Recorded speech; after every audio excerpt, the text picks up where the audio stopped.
सुनाता हूँ। एक बड़े शहर में दो बिल्कुल अलग तरह के लोग रहते थे। एक अमीर और सफल बिजनेसमैन जिसका नाम राहुल था, और एक गरीब आदमी जिसका नाम शंकर था, जो सड़कों पर छोटी मोटी मजदूरी करके अपना गुजारा करता था। राहुल के पास आलीशान घर, महंगी गाड़ियां और एक सफल कंपनी थी। वो हमेशा नए सौदों और अपने बिजनेस को बढ़ाने की सोच में डूबा रहता था। उसकी जिंदगी में सुख सुविधाओं की कोई कमी नहीं थी, लेकिन शायद सुकून की कमी थी। वो अक्सर अकेलापन महसूस करता था, क्योंकि उसके आसपास ज्यादातर लोग उसके पैसे और रुतबे की वजह से ही होते थे।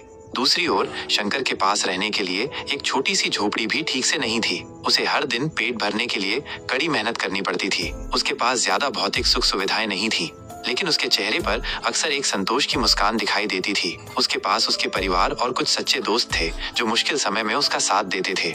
एक दिन राहुल की कंपनी को एक बड़े नुकसान का सामना करना पड़ा। वो बहुत परेशान और निराश हो गया। उसे समझ नहीं आ रहा था कि इस मुश्किल से कैसे निकला जाए। वो अपनी महंगी गाड़ी में शहर के एक शांत कोने में बैठा हुआ था।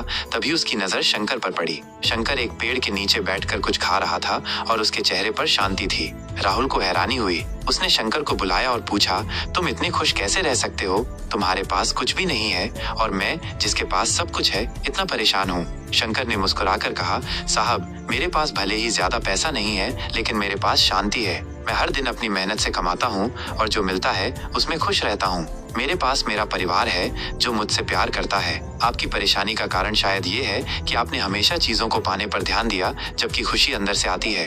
राहुल को शंकर की बातों ने गहराई से छू लिया। उसे एहसास हुआ कि उसने अपनी जिंदगी में दौलत तो बहुत कमा ली, लेकिन सच्ची खुशी और संतोष कहीं पीछे छूट गया।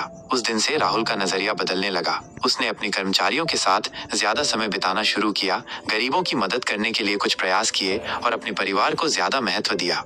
उसने अपना बिजनेस तो संभाला, लेकिन अब उसका ध्यान सिर्फ पैसा कमाने पर नहीं, बल्कि एक सार्थक जीवन जीने पर था। उसे समझ में आ गया था कि असली दौलत रिश्तों में, संतोष में और दूसरों की मदद करने में है, न कि सिर्फ बैंक बैलेंस में।